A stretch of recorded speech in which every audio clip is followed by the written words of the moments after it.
Hello, hello, friends. Today we are reading story time from my home, and we're reading one of my favorite books, Nobody Likes a Goblin by Ben Hatke. I'm pretty sure I say his name wrong. It might be Ben Hatke. Not too sure. The people at McNally's disagree with me, and I think they might be right.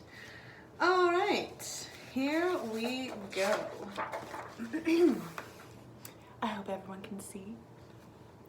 Deep in a dungeon, the bats were sleeping soundly, and Goblin woke to a new day. He lit the torches, he fed the rats, he gnawed on an old boot for breakfast, and thought about the day ahead. "I think I'll go see Skeleton," said Goblin.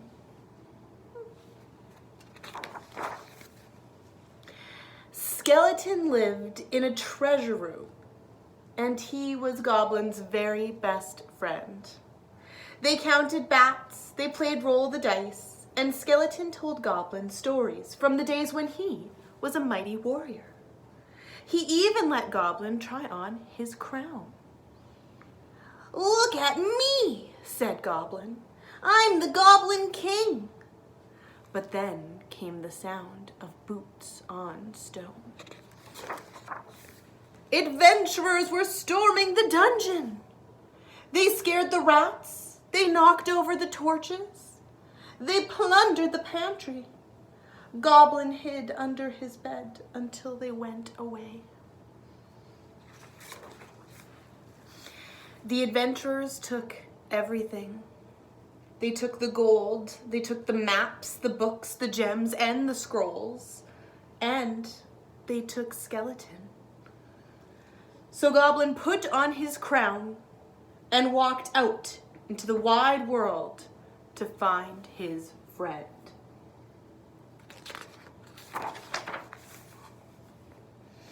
Goblin had one neighbor, a hill troll that lived in a cave nearby. "I'm looking for my friend Skeleton," Goblin told him. "I saw your friend," said the hill troll. "He was with the adventurers who took my honk-honk away over the mountains." "I'll get your honk-honk back," said Goblin. "Be careful," said the troll. "Nobody likes a goblin."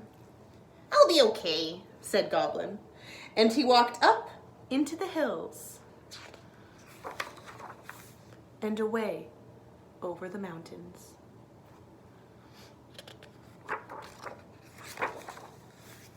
On the far side of the mountains, Goblin met a farmer. "I'm looking for my friend Skeleton," said Goblin. "Ack!" shrieked the farmer. "A filthy goblin!" And he chased Goblin down the road. The farmer chased Goblin right through an inn full of elves. "Ugh!" said the innkeeper. "A disgusting little goblin! Catch it!" cried the elves. And they tried.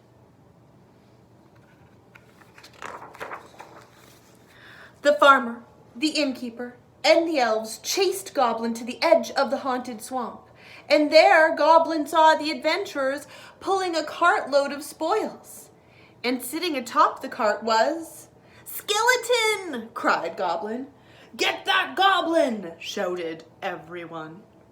Goblin grabbed hold of his friend and ran. Goblin and Skeleton ran through the haunted swamp until they passed a cave. "We'll hide in here," said Goblin. "They're looking for us," said Skeleton. "They will find us soon." "I know," said Goblin. "Troll was right. Nobody likes a goblin." "Well, I like a goblin," said Skeleton, and the two friends sat together and waited for their doom. But then, "Excuse me," said a voice from the back of the cave. Goblin turned and saw many eyes staring at him from the darkness. "Do you know who else likes a goblin?" said the voice. "More goblins!" We saw your crown, said the other goblins. Are you the Goblin King? Goblin thought for a moment. Yes, he said. Yes, I am. We must defend the Goblin King, said the other goblins. And they did.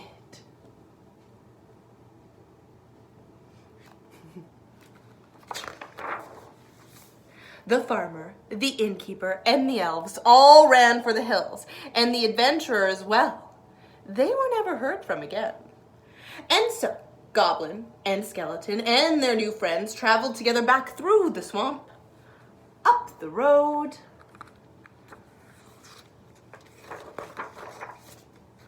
over the mountain, down the hill to give honk honk back to his neighbor, and home to the dungeon.